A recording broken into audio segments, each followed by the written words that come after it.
في ناس تشتكي من الضمان في العلاقات، ولو سألتهم ليش أنت مضمون يقولك ما أعرف. والضمان غالبا يخلق سوء معاملة في العلاقة أو عدم تقدير. الطرف الثاني اللي يأذيك يعتمد على حبك له، فمهما عمل فيك ما تخليه.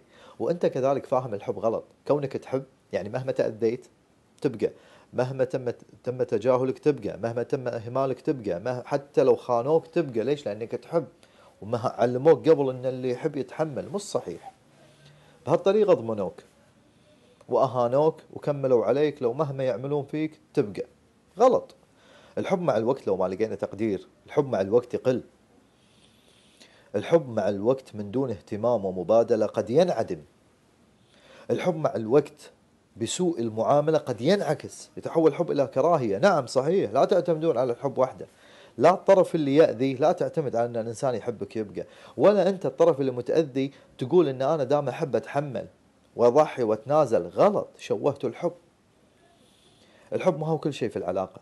العلاقة مبنية على الاحترام والمبادلة والتقدير والمودة والرحمة. إن لم تجد هذه الأشياء فالحب وحده ليس كافيا لتتحمل الأذى. ضع الحب جانبا، أحضر الاحترام، أحضر المودة والرحمة والتقدير. إن لم تجدهم شيل نفسك وروح. شكرا.